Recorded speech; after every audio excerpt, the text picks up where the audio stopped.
5월 22일 금요일 매일 성경 묵상을 시작합니다. 함께 나눌 말씀은 창세기 45장 16절에서 28절입니다. 창세기 45장 16절에서 28절의 말씀을 제가 봉독합니다.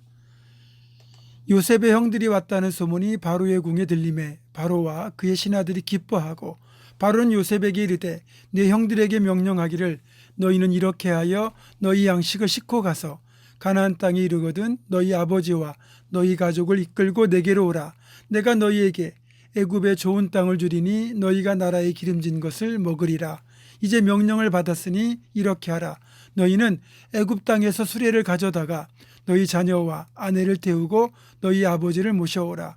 또 너희의 기구를 아끼지 말라. 온 애굽 땅에 좋은 것이 너희 것 이민이라. 이스라엘 아들들이 그대로 할세 요셉이 바로의 명령대로 그들에게 수레를 주고 길 양식을 주며 또 그들에게 다 각기 옷 한 벌씩을 주되 베냐민에게는 은 300과 옷 5벌을 주고 그가 또 이와 같이 그 아버지에게 보내되 수나기 10필에 애굽의 아름다운 물품을 실리고 암나기 10필에는 아버지에게 길에서 드릴 곡식과 떡과 양식을 실리고 이 형들을 돌려보내며 그들에게 이르되 당신들은 길에서 다투지 말라 하였더라. 그들이 애굽에서 올라와 가나안 땅으로 들어가서 아버지 야곱에게 이르러 알리어 이르되 요셉이 지금까지 살아있어 애굽 땅 총리가 되었더이다.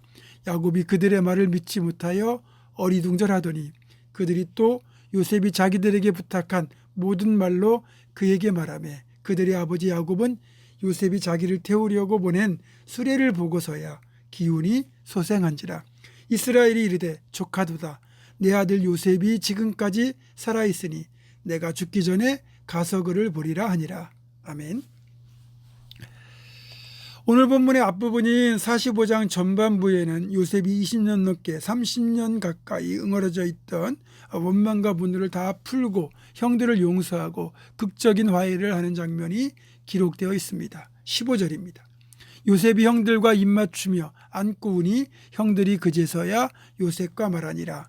그런데 이때 요셉의 통곡 소리가 얼마나 컸던지 파라오의 궁궐에까지 소리가 들렸고 결국 파라오와 신하들까지 요셉의 형들이 왔다는 사실을 알게 됩니다.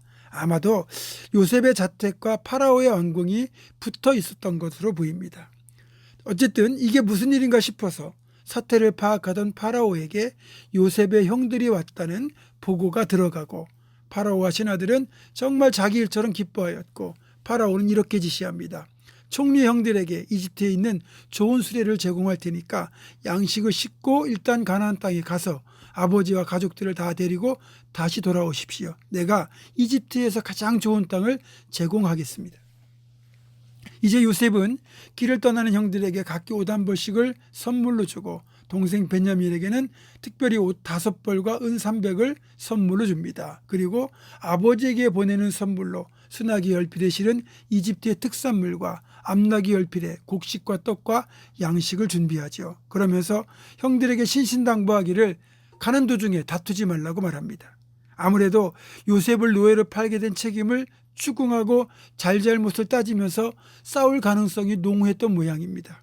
그렇게 요셉의 당부도 있고 또 20년 동안 간직해했던 죄책감을 해결하고 용서를 받고 따로 풍성한 선물까지 받고 돌아가는 형들의 발걸음은 정말 날아갈 듯합니다. 게다가 여러분, 요셉을 어찌 보면 자기들이 죽였을 수도 있다라는 그런 죄책감 있지 않겠습니까? 근데 요셉이 살아있다는 것을 확인했으니 그 무거운 죄책감을 벗을 수 있었으니 얼마나 기쁘겠습니까? 이루 말할 수 없는 축복인 거죠. 그리고 너무 기쁜 일이 생기면 실감이 잘 안 나잖아요. 아마도 요셉의 형들이나 베냐민까지도 이런 축제 같은 상황이 실감나지 않았을 겁니다. 요셉에게 받은 선물을 몇 번이고 만져보면서 이것이 꿈이 아닌 실제임을 확인하고 또 확인했을 겁니다. 한편 베냐민까지 이집트로 보냈던 야곱은 이제나 저제나 노심초사 아들들의 무사귀환을 기다리며 날이면 날마다 문 밖에 서서 이집트 방향의 언덕길을 바라봅니다. 그러던 야곱의 시야에 드디어 아들들 일행이 보입니다. 걱정스럽게 지켜보던 야곱의 눈에 베냐민의 모습이 보이고 게다가 작년에 인질로 붙잡혀 있던 시몬의 모습까지 보이니 그제야 안심이 되어 야곱의 안색이 밝아집니다. 저기에서 야곱을 보고 베냐민이 달려오기 시작합니다. 그러고는 아버지를 덥석 껴안고는 요셉이 살아있다는 생존 소식을 전합니다. 요셉이 이집트에서 총리가 되어 있다는 아들들의 말을 듣고도 도저히 믿어지지 않던 야곱은 아들 일행과 함께 온 이집트 사람들과 또 선물꾸러미를 보고 그제야 이들의 말이 사실일 거라는 믿음이 생깁니다. 기나긴 기근으로 인한 굶주림, 아내와 자식을 먼저 보낸 상처의 후유증, 이집트로 곡식을 사러 떠난 자식들의 안부에 대한 염려로 얼굴이 수척해진 노인 야곱의 얼굴에 드디어 화색이 돕니다. 거기에 더해 요셉이 살아있다는 말만 듣고도 도무지 믿기지 않죠. 하지만 요셉이 보낸 수레와 거기에 실린 선물들을 보고 그제야 그 말이 믿어집니다. 그리고 요셉이 살아있다는 말은 야곱의 생기를 다시 회복시켰습니다. 28절입니다. 조카도다, 내 아들 요셉이 지금까지 살아있으니 내가 죽기 전에 가서 그를 보리라. 여러분, 야곱에게 최고의 복음이 무엇일까요? 요셉의 형들에게는 동생을 배신하고 노예를 팔았다는 죄책감에서 해방된 것이 복음이지만 야곱에게는 죽었다고 여겼던 요셉이 살아있다는 소식이 복음이었습니다. 이제 130세가 된 노인 야곱, 그의 노년에 전혀 예기치 못했던 최고의 선물을 하나님이 주신 겁니다.